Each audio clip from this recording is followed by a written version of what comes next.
So welcome back guys to a brand new video. Now today I am going to be reading through all of the brand new information of everything that is coming to ARK Survival Ascended that we know so far in August. Now there are some big changes, and a lot of people have been saying, Dom, I know that it's like a remaster and stuff, but it's still a lot of money. And I say exactly the same. And you know, it is still obviously a lot of money for a new game, but there generally are some massive changes happening to this game. In the beginning, they thought they were just going to be giving us a free Unreal Engine upgrade, and maybe that's something that could have still happened, but by the looks of things, from everything I'm going to be reading to you guys, this game is going to look a lot different with a lot of content, and that is what I'm going to be going through everything today.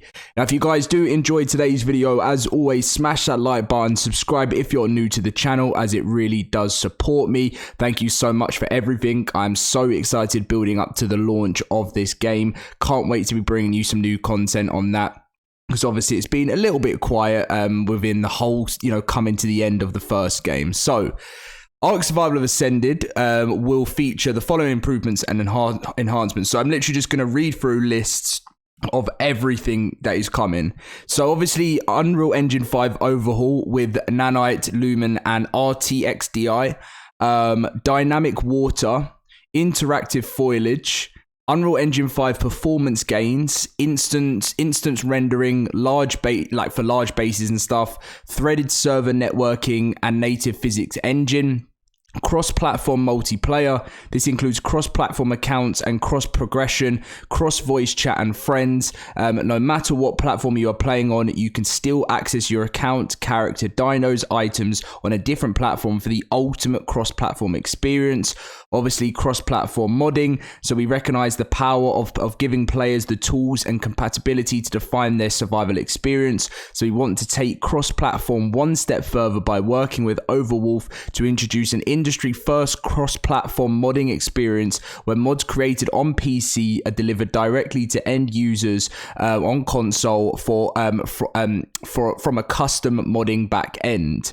The modding compatibility will include full blueprint support, stacked mods, and maps. Everything that is currently possible on the Steam version of ARK Survival Evolved and more will be possible on the new system and be available for end users to play on console in all modes.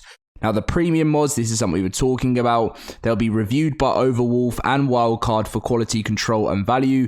Mod authors will optionally be able to specify price points for their mods, with 50% of the price point going to the mod author. This is necessary to pay for the custom infrastructure required for Overwolf to support, administrate, and deliver the mods to console.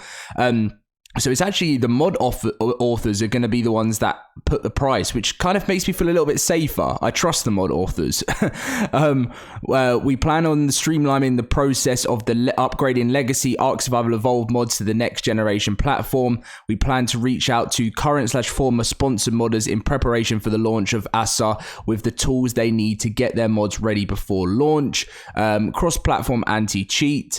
Survival of the Fittest will be integrated into the main product as a fully supported game mode. It will have a dedicated team that will continue to work on more gameplay changes, mechanical improvements, quality of life, maps, and balance adjustments. The initial mode will be revamped with the exclusive ARK Survival Ascended update, including upgraded to Unreal Engine 5 with cross-platform and cross-modding, Scorched Earth, matchmaking queue, character and creature customization with cosmetics, local lobby where you can group up with your friends, configure the look of your survivor and dinos, and queue up for lobbies together. Lots of bug fixes and balance functionality improvements. Now, this for Survival of the Fittest was so needed because I played, if you've been there in the streams from when it was first released, I went for a stage where I was streaming it for a good 3 weeks to maybe a month, like literally nearly every day, which was so strange to me because I was loving it that much, but I sort of lost the love for it because of the player count, and there was things that needed to change, but I'm looking forward to playing it again, upgraded. Our assets are being upgraded through the entire game. Newly designed holiday events take advantage of the next gen pipeline released as mods, so they're always available to play. Next up, we have updated minimap, pan, zoom, pings, similar to the Survival of the Fittest minimap, new structures, display cases, smaller tech teleporters, and quality of life improvements, snap fixes, increased foundation support, foundation height adjustments, and more.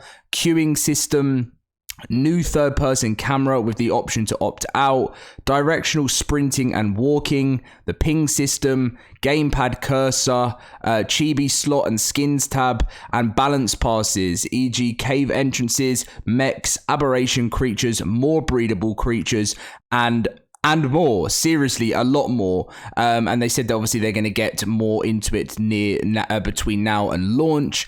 And then we have dynamic navigation mesh and creature pathfinding overhaul, AI pathfinding, photo mode, NVIDIA DLSS, I always get that wrong, dino/baby management, quality of life, wild babies, snap point improvements, so new snaps, logic improvements, character creation and customization improvements, crossplay multiplayer, as we said, and they said, we know you mentioned this before, but we're serious, this is generally happening and it's going to be crazy.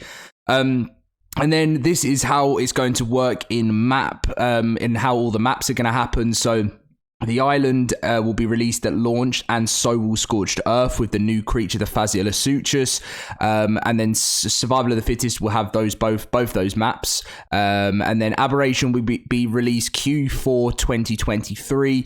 Extinction will be released Q1 2024. Genesis Part 1 and 2 will both be released at the beginning of 2024, with Genesis Part 1 being Q1 and Genesis Part 2 being Q2. And then all the community created maps are set to be released over time in 2024, but by that time everyone's going to be enjoying the modded maps anyway, which is really, really cool. And then, just because we've seen it already, I thought I'd throw in the 3D models captured in Unreal Engine 5 and how they're going to compare. I just thought it'd be a good way to end off the video. Obviously, one side is ARK Survival Evolved, the other side is ARK Survival Ascended. Looks really nice.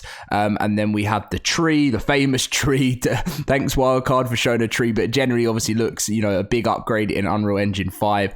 And then finally, we have the supply drops on how they're going to look different in the new game from the artwork.